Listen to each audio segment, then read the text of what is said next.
విచారణకి వెళ్లకుండా విచారణకి సహకరించకుండా ఏదైతే గందరగోళ పరిస్థితి క్రియేట్ చేసి ఒక పొలిటికల్ స్టంట్ వేసి ఒక డ్రామా చేసి రాజకీయ లబ్ధి పొందే ప్రయత్నం చేస్తుండు కల్వకుంట్ల తారక రామారావు గారు. నిజంగా మీకు చిత్తశుద్ధి ఉంటే మీరు తప్పు చేయకపోతే విచారణకి మీరు హాజరై విచారణకి సహకరించాలని చెప్పి డిమాండ్ చేస్తున్నాను.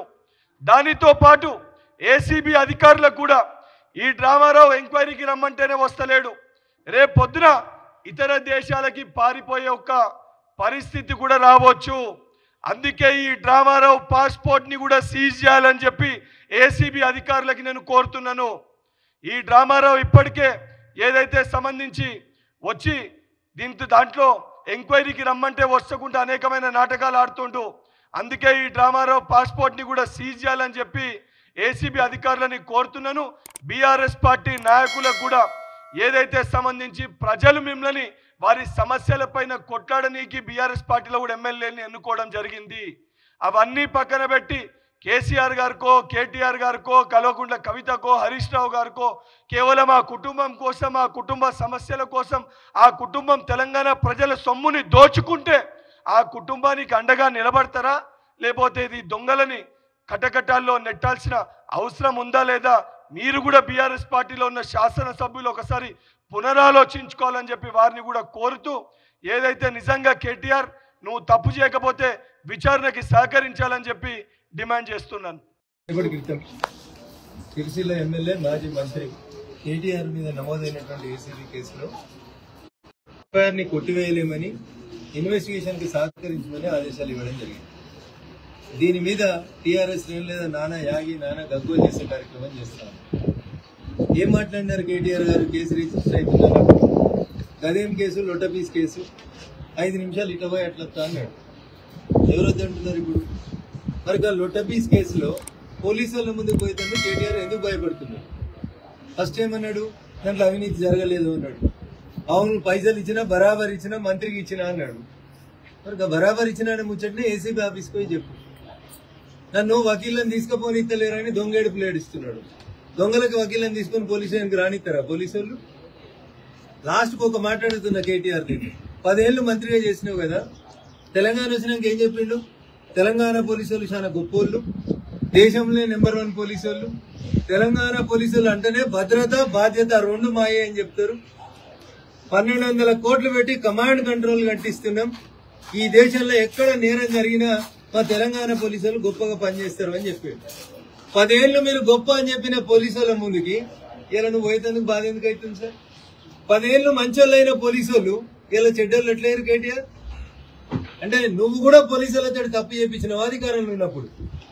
దుబ్బాకలో నేను ఎమ్మెల్యే ఉన్నప్పుడు మల్లన్న సాగర్ లో ఒక రైతు చచ్చిపోయిన సూచొత్తా అని పోతే నన్ను రోడ్డు మీద ఆపి పట్టుకపోయి ఎమ్మెల్యే అని కూడా చూడకుండా కాలు చేతులు పెట్టి గుంజుకపోయి పోలీస్ స్టేషన్ లో వారేసి.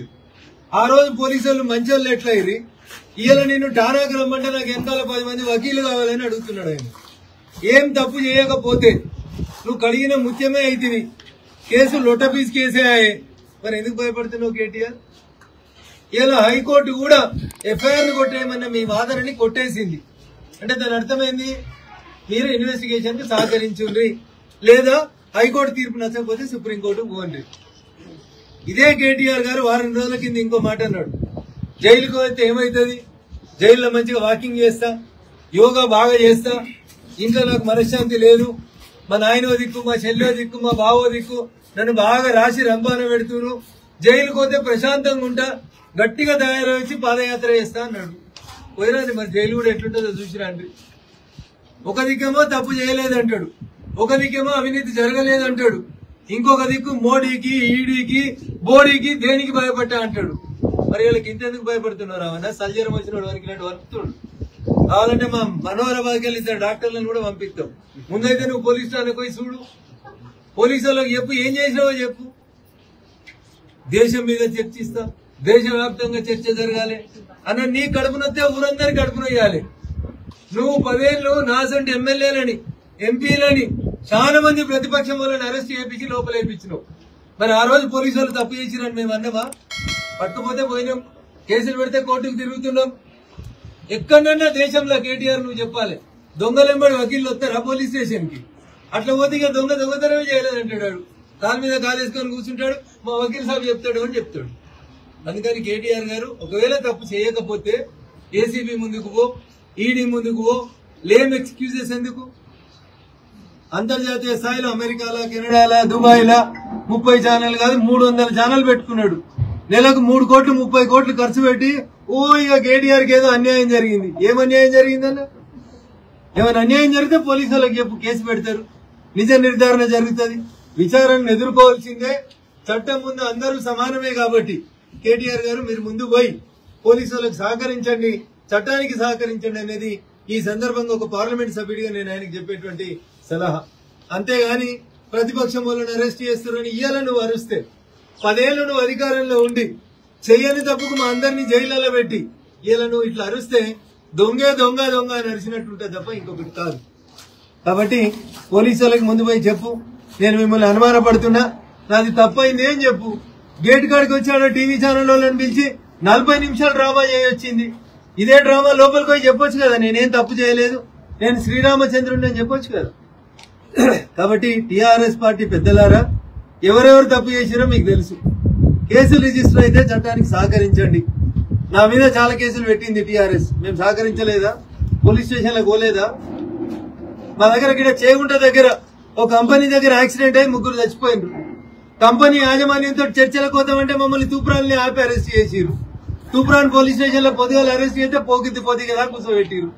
మేమేమైనా ఎగిరినామా? అట్లా మా వెనక వకీళ్ళు వస్తారని చెప్పినామా పోలీస్ స్టేషన్? కాబట్టి తప్పు చేసిరు కేటీఆర్ అంటేనే ప్రజలు నమ్ముతుండ్రు, ప్రభుత్వం నమ్ముతుంది, పోలీసు వాళ్ళు కూడా నమ్ముతుంది.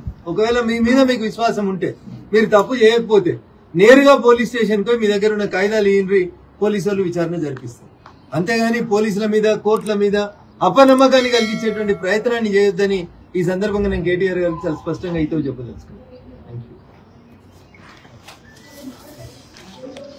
రేవంత్ రెడ్డి గారి ప్రభుత్వం కేవలం డైవర్షన్ పాలిటిక్స్ లో భాగంగా కేటీఆర్ గారి పైన ఈ అక్రమ కేసు నమోదు చేయడం జరిగింది. ముఖ్యంగా రైతు బంధు విషయంలో వానకాలం రైతు బంధు ఎగ్గొట్టి యాసంగి పంటకు కూడా చెప్పిన 15,000 కాకుండా కేవలం 6,000 రూపాయలు ఇస్తామని చెప్పి ప్రజల్లో తీవ్రమైన వ్యతిరేకతను ప్రభుత్వం ఎదుర్కొంటా ఉంది. ఏడాది పాలన తర్వాత అన్ని సర్వే రిపోర్ట్లలో కూడా ఈ ముఖ్యమంత్రి ఫెయిల్యూర్ సీఎం అని, ఈ ప్రభుత్వం ఫెయిల్ అయిందని చెప్పి ఈ రాష్ట్రంలో వచ్చిన అన్ని సర్వే రిపోర్ట్లు కూడా తెలియజేస్తా ఉన్నాయి. సో ఈ క్రమంలో అక్రమ కేసు పెట్టి ప్రజల యొక్క దృష్టిని మరల్చాలని ఒక డైవర్షన్ పాలిటిక్స్ కు రేవంత్ రెడ్డి గారు పాల్పడతా ఉన్నారు. మాకు తెలుసు రేవంత్ రెడ్డి గారు ఇలాంటి ఇంకా అక్రమ కేసులు చాలా పెడతారని, ఇంకా మాలాంటి చాలా మంది నాయకుల మీద కూడా ఇలాంటి అక్రమ కేసులు ఆయన పెడతాడని. వీటన్నిటిని ఎదుర్కోవడానికి మేము సిద్ధంగా ఉన్నాం.